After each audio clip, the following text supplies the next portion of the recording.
The document left on the table was not a letter. Archivist Senvoral had processed 11,000 treaty withdrawals in her career.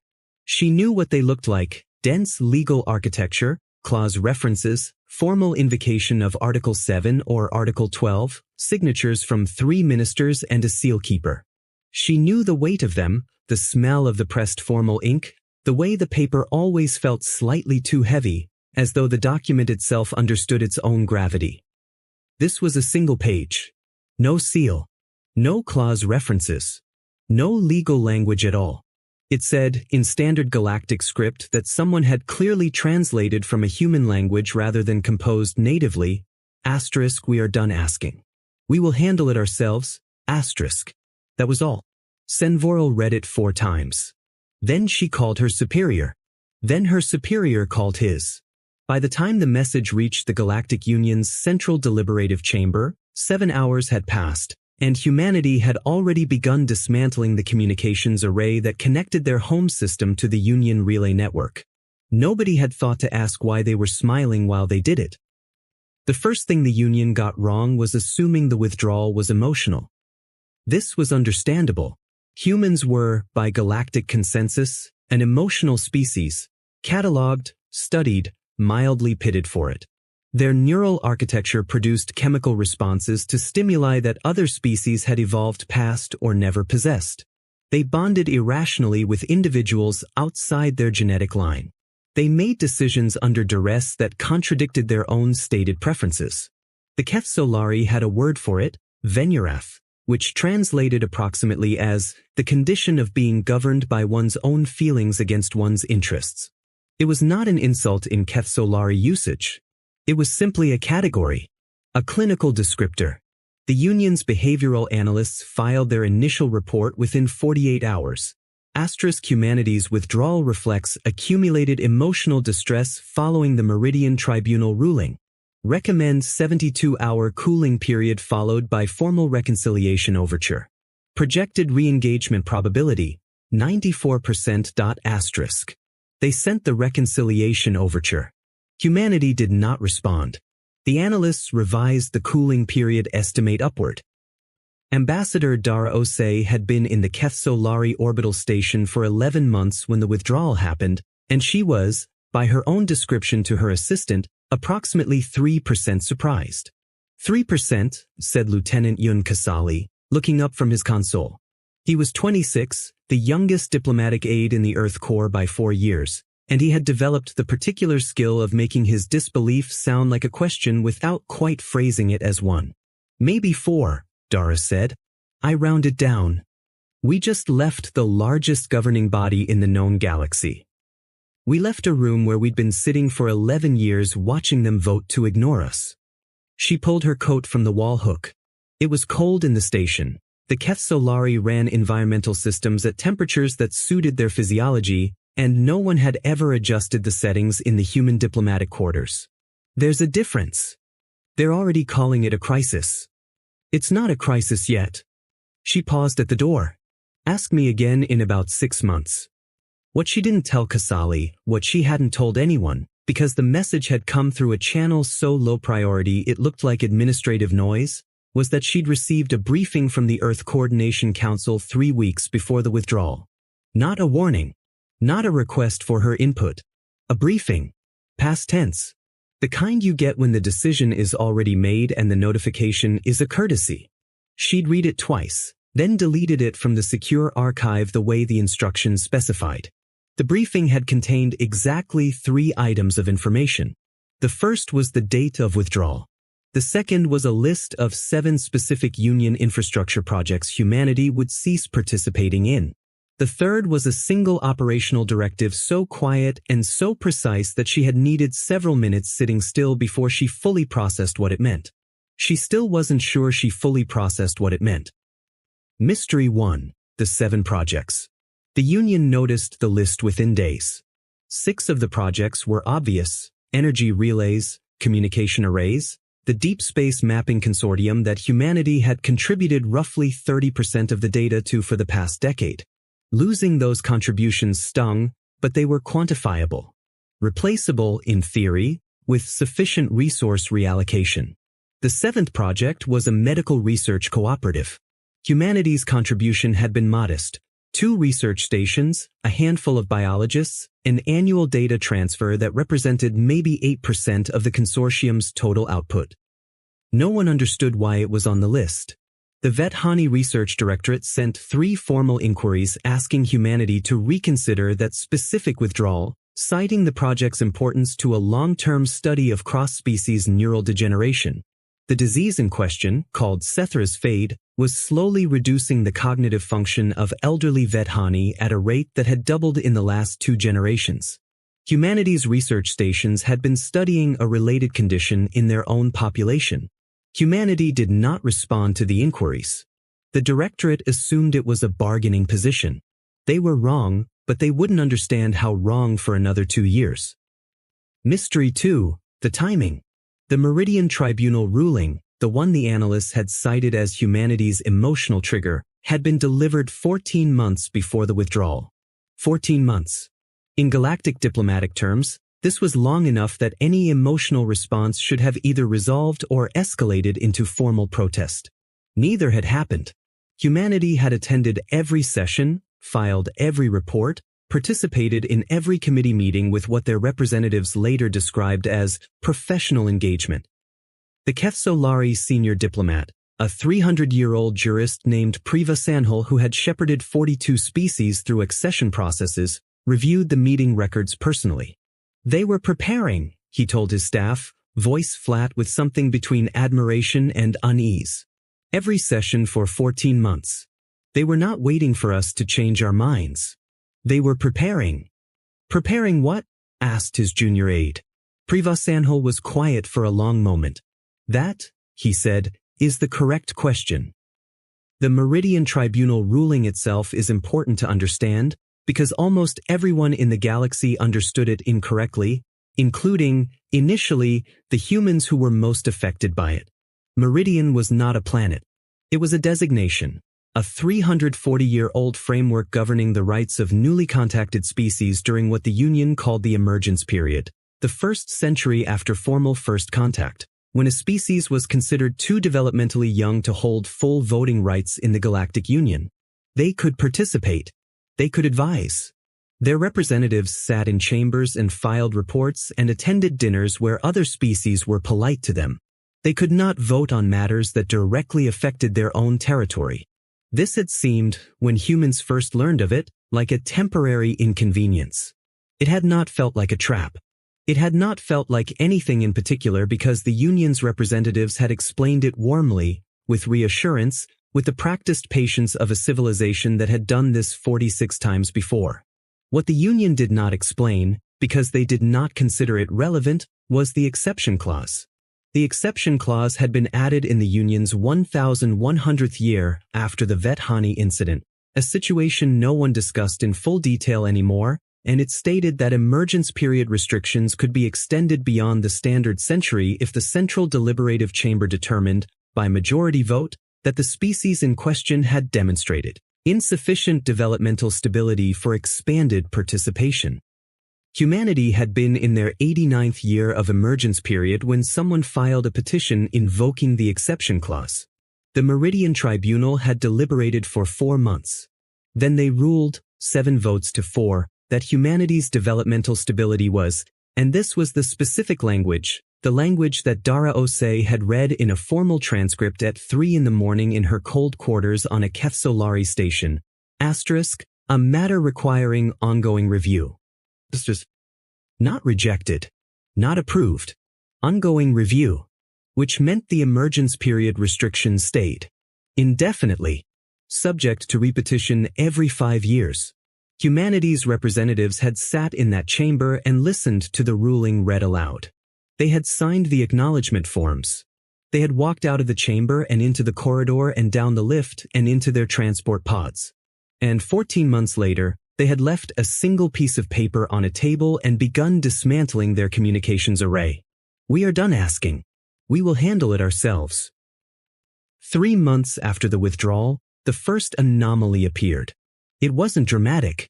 The Union's long-range monitoring system, a network of deep space observation platforms that humanity had helped calibrate, incidentally, flagged an energy signature in the Kareth Belt, a contested debris field on the outer edge of what had historically been considered humanity's territorial boundary. Historically considered, because under emergence period rules, humanity didn't technically have a recognized territorial boundary, just a zone of habitation that the Union monitored and managed on their behalf. The energy signature was consistent with construction. Small-scale construction. The kind of thing a mining operation might produce, or a fuel depot. The monitoring team logged it, categorized it as human habitation activity, routine, and moved on. 2 months after that, a Keth-Solari deep-range scout doing a standard pass reported that the energy signature had tripled. Still construction. Still technically inside the habitation zone. Still, officially, none of the Union's business, humanity was not a member, and the Union's jurisdiction was debatable at best. The scout pilot, a young officer named Felorith who had never encountered a human in person, added a note to her report that her supervisors would later spend considerable time rereading. I attempted a standard courtesy hail on the open diplomatic frequency. There was no response. However, I was able to observe the structure visually at close range before they noticed my approach. The construction pattern is unlike any human architectural project in the Union database. It does not match any known human design language. I cannot determine its purpose. Her supervisors filed the report under routine observation. Nobody asked Felorith what the structure looked like. This was the first catastrophic misinterpretation. Dara Ose received a personal message from the Earth Coordination Council on a Tuesday. She was sitting in her quarters eating a meal she'd reconstituted from a ration pack, because the Keth-Solari station cafeteria's offerings were technically edible for humans but produced a persistent sensation her body interpreted as mild existential dread. The message was 4 sentences. Phase 1 is complete. Your presence at the station remains useful. Do not make contact with council representatives from other species unless initiated by them. You will know when to speak, She set the message to delete, then sat for a long time looking at the wall.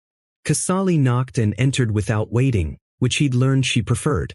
The Vethani ambassador is requesting a meeting. Tell him I'm unavailable. He's been requesting it for 6 weeks. Tell him I'm still unavailable. Kasali hesitated. He looked scared. She looked up at that. Kasali had good instincts, better than his age suggested. She'd noticed that the first week, which was why she'd fought to keep him on her staff when the council had tried to reassign him. Scared how? Quite scared.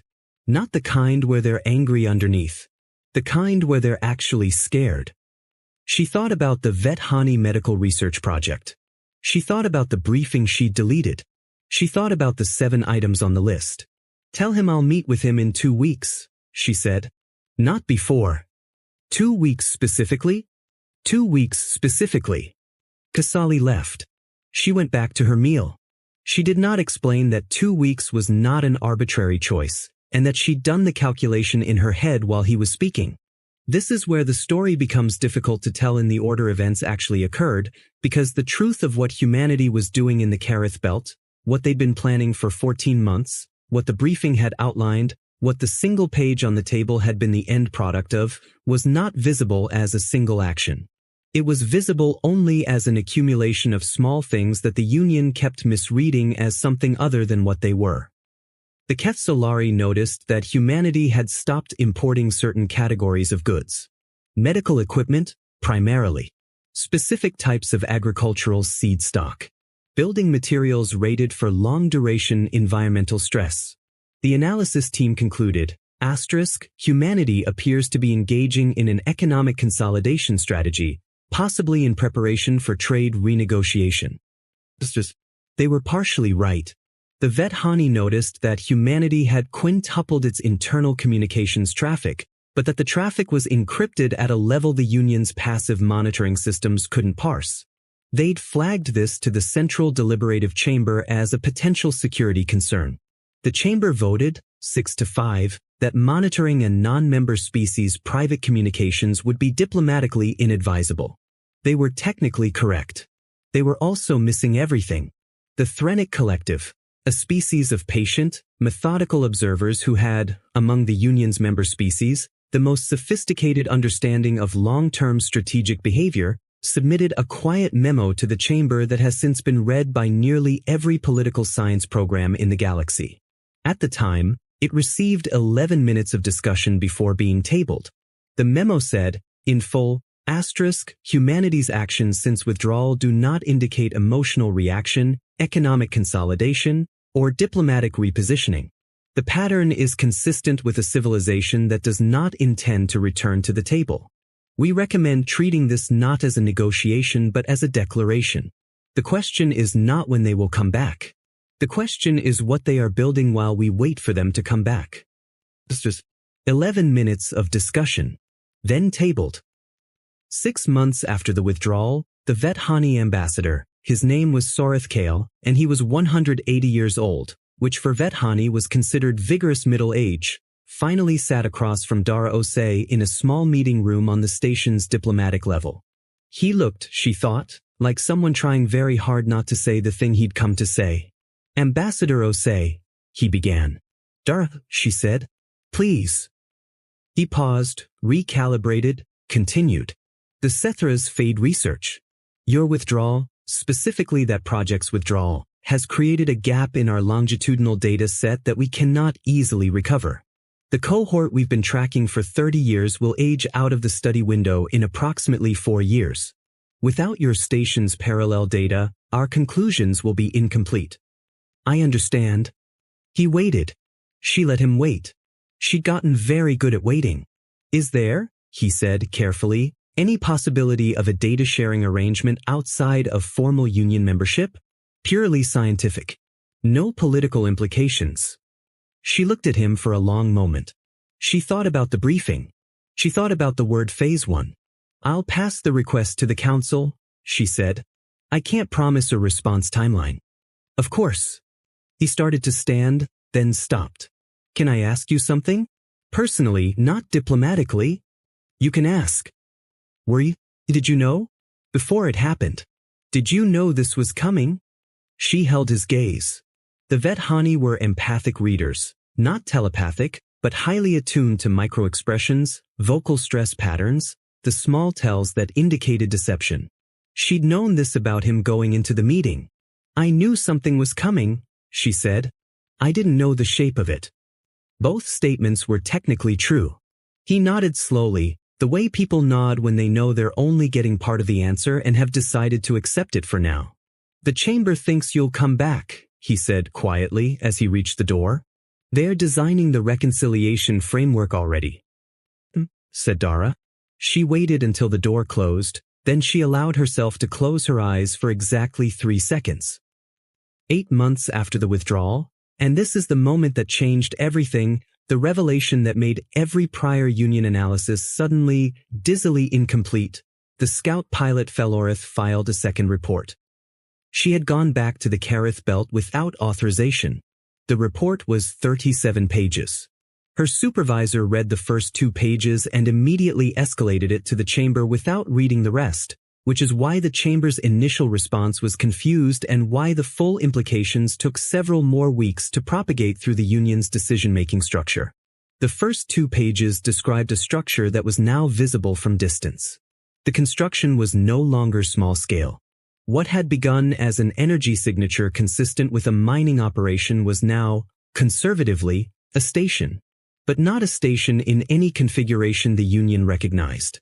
The architectural logic was, and Felorith used this word, which struck her supervisors as unusual coming from a technical report, honest. There was nothing decorative about it. Nothing ceremonial. Every element was load-bearing or functional or both. There was no wasted volume. No concession to aesthetics. It was, she wrote, the most efficient structure she had ever observed. And then, buried on page 3, which the chamber didn't reach until 4 days after the initial filing. It was not one station. The energy signature that had read as one construction site was, on closer inspection, 7 sites in close orbital formation. 7 stations not yet connected but clearly designed to connect, their docking apertures oriented toward a central point that currently held nothing. The central point that currently held nothing. It's a hub-and-spoke design, the Threnic observer who'd written the ignored memo said when the full report reached him. He was quiet for a moment. They're building a network. A small one, someone said. He shook his head slowly. That's the current visible construction. The Kareth belt has occlusion zones, areas our sensors can't fully penetrate. This is what they're allowing us to see. A long silence in the room. Why would they allow us to see any of it? Because, he said, they want us to understand that we're not seeing all of it.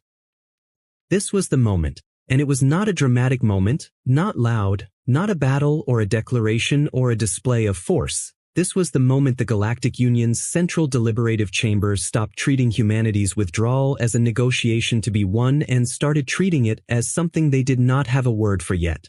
The reconciliation framework was quietly suspended. 7 emergency sessions were called. Privasanhol, who had guided 42 species through accession, who had 3 centuries of diplomatic experience, who had seen civilizations rise and stagnate and fold, sat in the chamber during the 3rd emergency session and said something that his aides would record and argue about for the rest of his life. We made a calculation error, he said. Not about their capabilities. About their psychology. We assumed that because they were emotional, they were reactive. We assumed that reaction and emotion were the same thing. He paused. They are not. No one responded immediately. They planned this, he continued. Not from the moment of the tribunal ruling. From before. They submitted the petition. They participated in the tribunal process fully and correctly. And they were simultaneously building contingency infrastructure that assumed the tribunal would rule against them. He set his hands flat on the table. They expected us to fail them. And they prepared for it while pretending to hope we wouldn't. That's not emotional instability, said the Vethani representative. No, said Privasanhol. It is not. Then what is it? He was quiet for a long time. It is, he said, finally, what patience looks like in a species that has been hurt before. The full scope of what humanity had built in the Kareth belt became clear gradually, over the following year, and the process of learning it was, for the Union, deeply, quietly humiliating. Not because humanity rubbed it in. Not because they sent messages of triumph or held demonstrations or issued statements. They did none of those things. They simply built. And as each new element of the construction became visible, the Union recalibrated, and the recalibration always went in the same direction, and the direction was larger than we thought. The 7 stations connected. Then new spokes appeared. Then, in the occlusion zones, sensor-resistant structures that could only be mapped by triangulating secondary effects, gravitational microlensing, background radiation absorption patterns, began to take shape in the data. It was Felorith who first mapped one of the hidden elements, working on her own time, using a processing method she developed from her survey work in college. The element she mapped was not another station. It was a relay network, a communications architecture that did not use any of the Union's frequency bands. Not because humanity lacked the technology to use them, because they had built an entirely parallel system. She sat in her small bunk and looked at the map she generated and felt something she didn't have a word for in Kethsolari. She pulled up standard galactic script and found that language also didn't quite have the right word.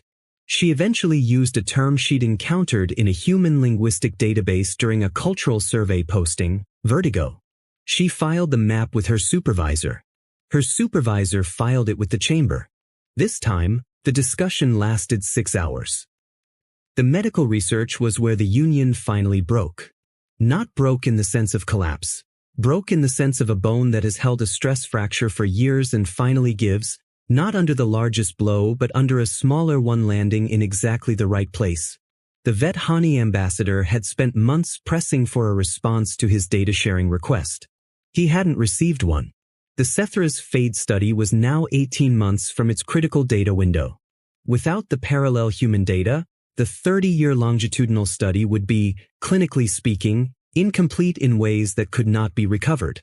The conclusions they could draw would be useful but limited. The treatment pathways they could model would be constrained. Constrained by how much? He'd asked his research team for an honest number. They gave him one.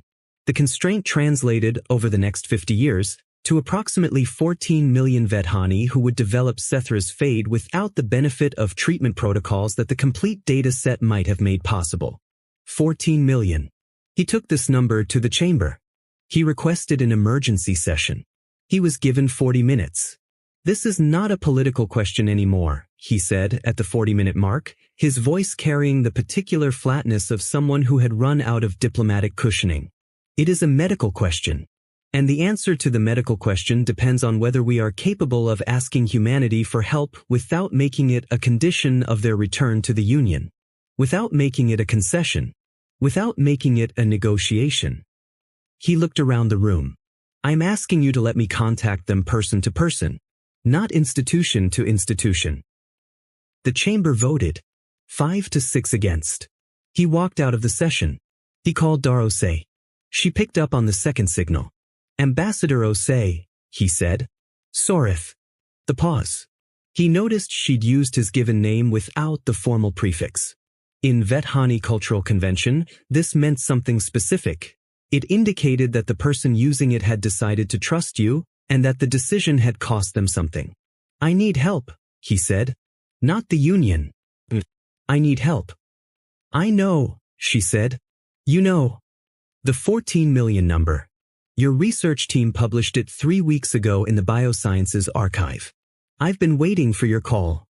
He went very still. You've been waiting. The council has been waiting, she said carefully. The data exists.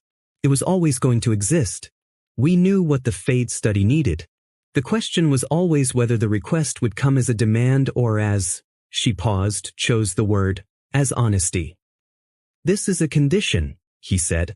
You're going to attach conditions. No. Her voice was quiet and very certain. The data transfer will happen. I've been authorized to confirm that. Unconditionally. It will happen because 14 million people is 14 million people. A brief silence. But Sorith, I need you to understand something. This is not us extending an olive branch. This is not the first step toward re-engagement. This is us demonstrating, to the chamber, to the Union, to every species watching, that we operate by different rules than the ones we were being judged by. He was quiet for a long time. Different how?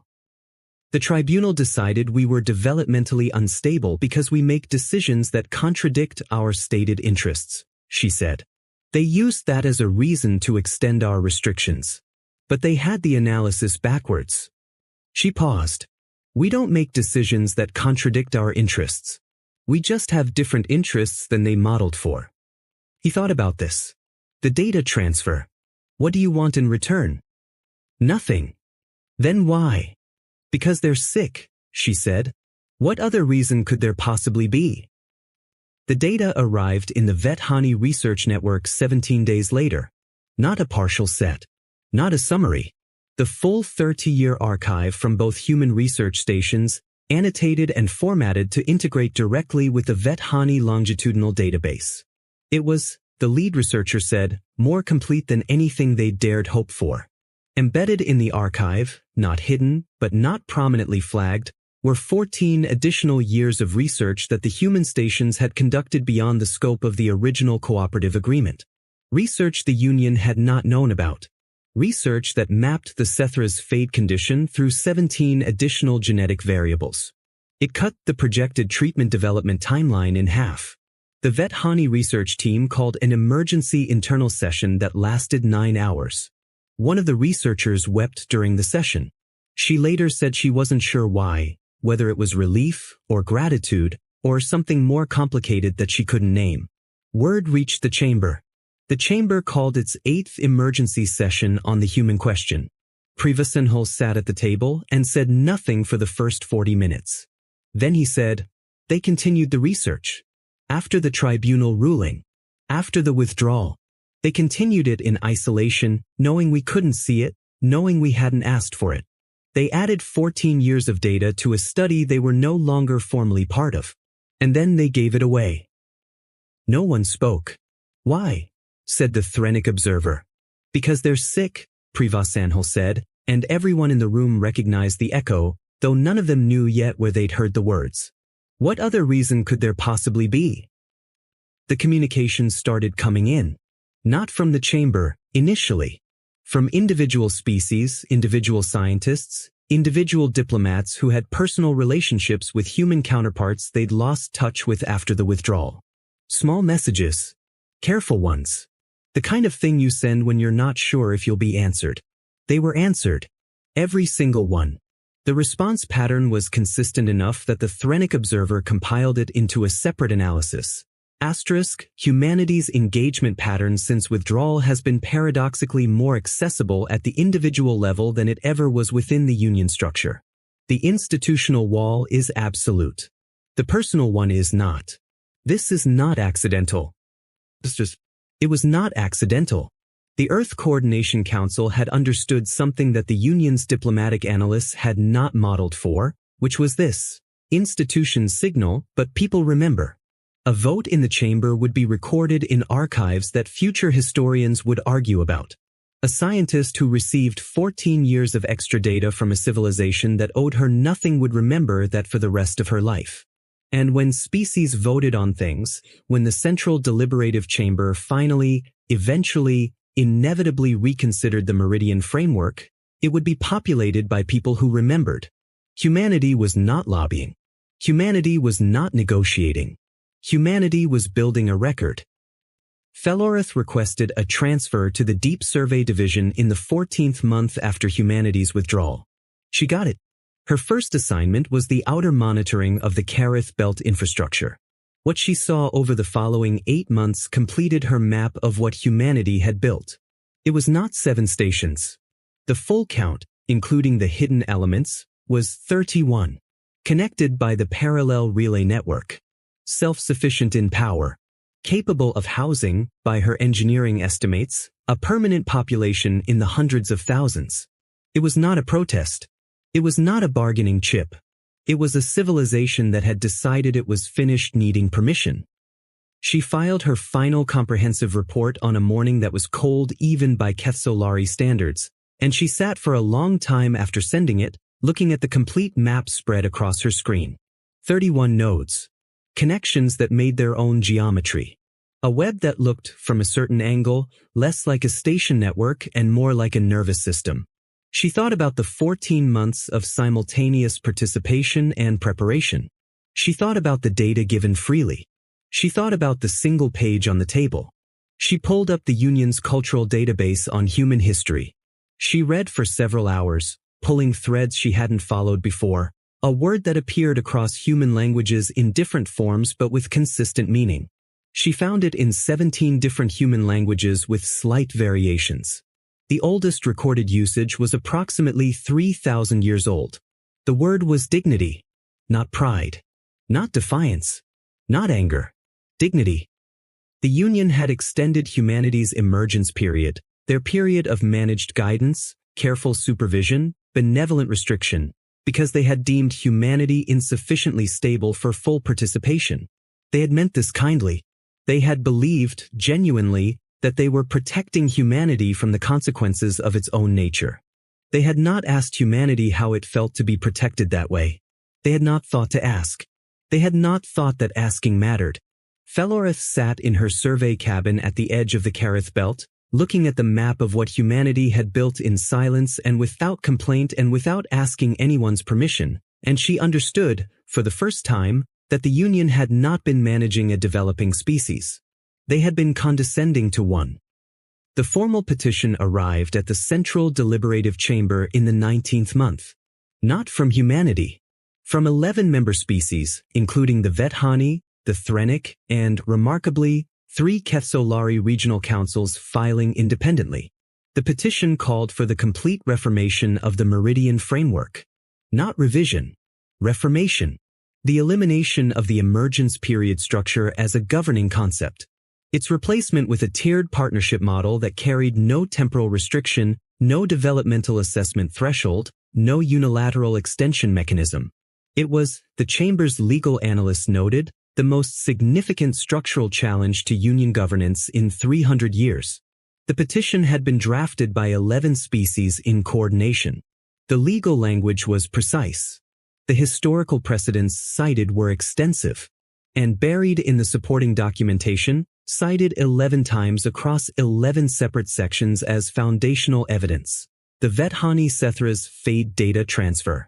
The Human Research Station's 14 additional years of work. The unconditional transfer. The statement made by Ambassador Osei to Ambassador Sorithkale. Asterisk, because they're sick. What other reason could there possibly be?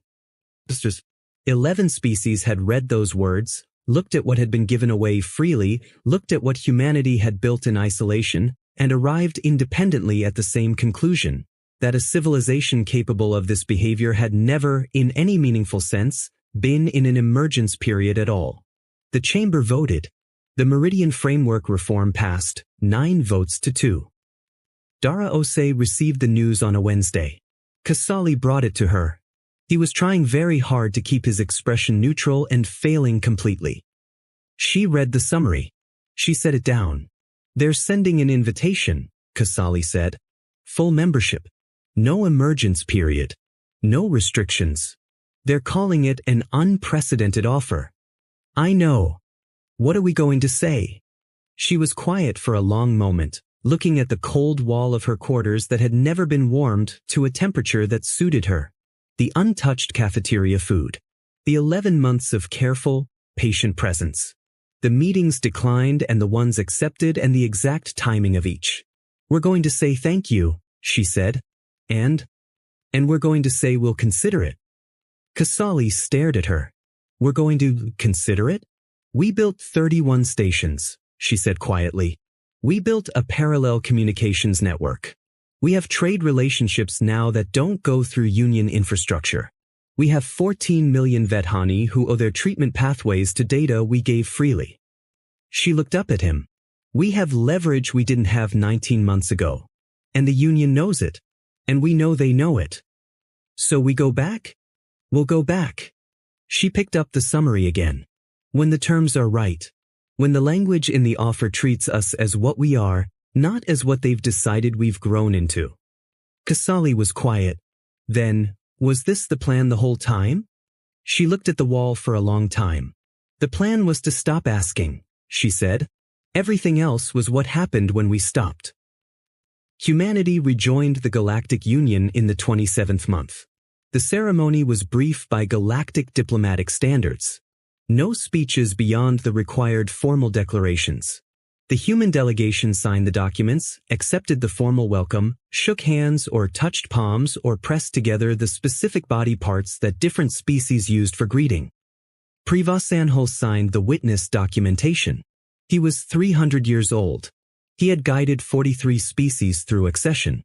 He had never guided one back. He found Dara Osei at the reception afterward, in a corner near a window that looked out over the station's observation deck. Ambassador, he said. Privas, she said. I owe you an apology. You owe me nothing. The tribunal, he said. I voted in favor of the extension. I genuinely believed it was the responsible course. That humanity needed more time. She looked at him steadily. You did, she said. You all did. That was the problem. The pause. You believed it so completely that it never occurred to you to wonder whether we agreed. He absorbed this. If you had told us. We did, she said quietly. We told you in every session for 11 years. In every report. In every formal objection. We told you in every language we had. She turned back to the window. You heard the words. You just didn't hear what was underneath them. And what was underneath them? Outside, the observation deck rotated slowly, and beyond it, the stars held their vast distances, indifferent as always to the small civilizations arranging themselves below. The same thing that's underneath everything we do, she said. We are not a young species pretending to be patient. We are a very old species that learned, a long time ago, that sometimes the only way to make someone understand what you're worth is to walk away and become it without them. Privasanhol stood beside her and said nothing, because there was nothing to say that wouldn't reduce what she just told him into something smaller than it was. 31 stations hummed in the Karith belt. 14 million Vethani slept in the direction of better futures. and in the central deliberative chamber, the Meridian framework had been replaced by language that did not contain the word emergence anywhere in its text, because emergence implied something that had not yet fully formed, something still in the process of becoming, and humanity had quietly, patiently, with 14 months of simultaneous preparation and 19 months of building and 27 months of becoming something the galaxy had not thought to account for, humanity had already. They had not needed permission. They had only needed the Union to eventually notice. The galaxy had spent 3 years bracing for humanity to return to the table angry, wounded, diminished by the cost of what leaving had required. They had not modeled for the alternative, that the leaving itself had been the point, that the loss had been calculated and accepted and transformed into infrastructure, that what looked like withdrawal had been, from the beginning, construction. The Union would spend the next century writing analyses of those 27 months. Political science programs would build curricula around it. The Threnic Observer's original memo would be cited in 400 subsequent papers as the one document that had correctly identified what was happening, ignored at the moment it mattered, and vindicated completely. Felorotha's maps would become the standard reference for the period. She would spend the next 40 years of her career as the foremost non-human scholar of human strategic decision-making, and she would open every lecture she gave with the same image. The single page, photographed before it was archived, *, we are done asking. We will handle it ourselves, *, and she would ask her students a question she had first asked herself in a cold bunk at the edge of the Kareth Belt. The question was, what kind of species plans its own abandonment? The answer took her students a full semester to approach, and when they finally got there, when they sat with the 31 stations and the 14 years of unrequested research and the 14 million Vethani and the parallel communications network and the two-word phrase Darose had used to explain an unconditional gift, the answer was always the same. Not the strongest kind. Not the cleverest kind. The kind that has been hurt badly enough and long enough to understand that the only leverage that cannot be taken away is the kind you build yourself, in silence, while everyone else is waiting for you to break.